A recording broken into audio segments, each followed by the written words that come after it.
At the time that I'm making this video, I'm almost 21, and my entire life, for as long as I've known, has been impacted by video games. Growing up, my favorite thing to do was play video games. I played them with my sister and my brothers, with my parents, and eventually, later in life, for countless hours by myself. Video games, unlike anything else, have had the biggest impact on my life and my identity, and I'd like to share my connection to them with you in this video.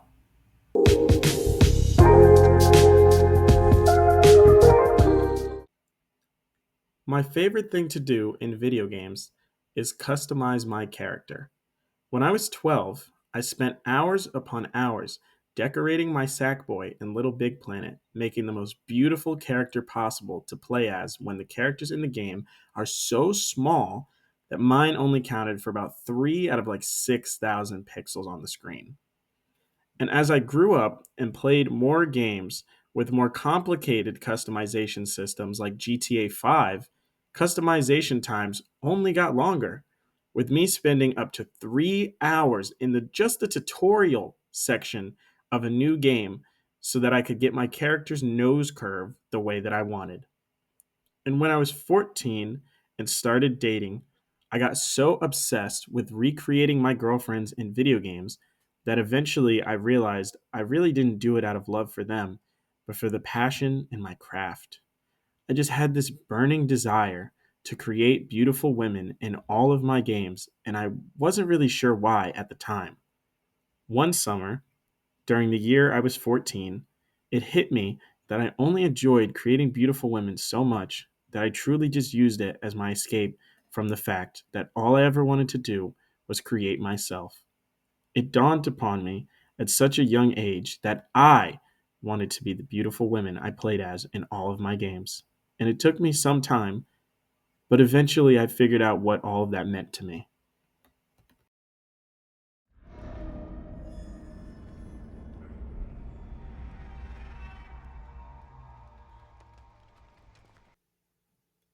Moving on to my inspiration for creating this video, Aurella Rose.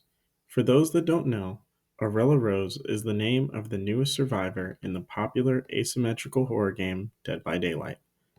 Aurella Rose is Dead by Daylight's first canon trans character, and on top of that, she's the game's very first black trans woman. Voiced by Angelica Ross, a fellow black trans woman, Aurella Rose was born in Chicago, near Lake Michigan. Her father was a firefighter and her mother was a nurse. As she grew up, she witnessed both of them put their all into helping others, so much that she knew she wanted to grow up to do the same thing.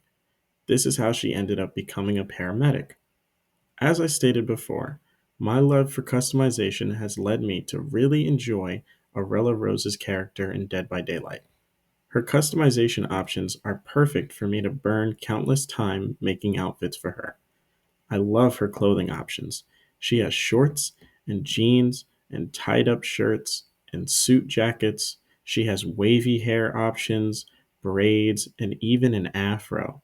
Her self expression as a black woman just really clings to my soul, and while I may not be able to do her makeup, her character customization in Dead by Daylight just means a lot to me. In real life, for the past 4 years, I have been growing my own hair out as well. This is one of the many reasons why I really enjoy Aurella's portrayal in the game. One really interesting thing I've noticed though, and I'm not sure if anybody else has made a post or a video about this, but Aurella's skin in the Battle Pass just so happens to look exactly like Marsha P. Johnson.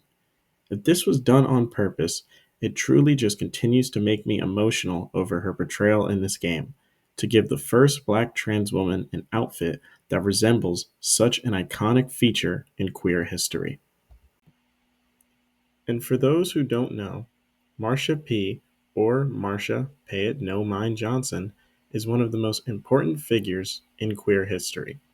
Marsha P. Johnson was a black trans woman born in 1945 in Elizabeth, New Jersey, which just so happens to be where I was born as well. I think this is a really cool fact. Marsha was known to be a caring person who had a positive impact on the queer community. But what makes her such an iconic figure is her involvement in the Stonewall riots of 1969. On June 28, 1969, amidst the chaos of cross-dressing, homosexuality, and transgender identities being made illegal by the United States government, a raid happened at the Stonewall Inn where police tried to tear down the safe haven for so many queer people in the 1960s. The police tried to light the bar on fire, which sparked a rebellion and directly caused the first gay civil rights movements. Now, while Marcia may not be credited as the woman who threw the first brick at a cop, she still took place in these riots, and her undying support of the queer community following them is what got us the rights that we have today. Marsha P. Johnson also referred to herself as a transvestite, a term that is outdated today, but she never once used the word transgender to describe her gender identity, being that the term was only popularized after her death in 1992. Speaking of her death, on July 6, 1992, Marsha's body was found floating in the Hudson River. The police officers ruled her death a suicide, though Marsha's friends and acquaintances strongly disagreed on this point. They thought it was more likely that Marsha was a victim of an attack, and to this day, Marsha P. Johnson's death remains unsolved. Now, trans women, specifically trans women of color, are regular targets of hate crimes. For this next part, I would like to bring awareness to the statistics, and I apologize for the emotional content I am about to say.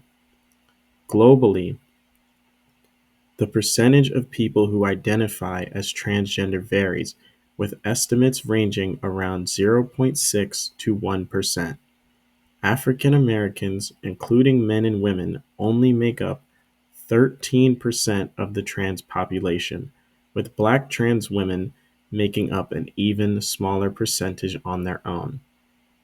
There is no way to pinpoint the exact number due to misgendering and most trans people not publicly identifying themselves due to fear. Black transgender women accounted for a staggering 78.6% of documented acts of fatal violence against transgender women between 2013 and 2021. 65% of transgender gun homicide victims are Black trans women. The violence against Black transgender women is linked to systematic issues like structural racism, anti-transgender policies, poverty, and other forms of discrimination. It's important to note that these statistics likely undercount the true scope of the issue due to factors like misgendering in police reports and cases that are never reported and bodies that are never found.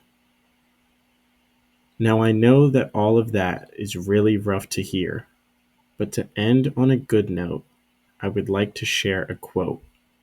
"It is easier to die than it is to live, so choose life." And that quote is from none other than yours truly. To my trans friends, Black or not, I'm sorry that this is the world we have to live in. Please don't do what's easy. If you were doing what was easy, you wouldn't be trans. And if you're trans, then you have to live. It's just the rules. Even if out of spite for your enemies, please choose life. The world needs more kind-hearted people like you. Until the next time, my friends, I love you.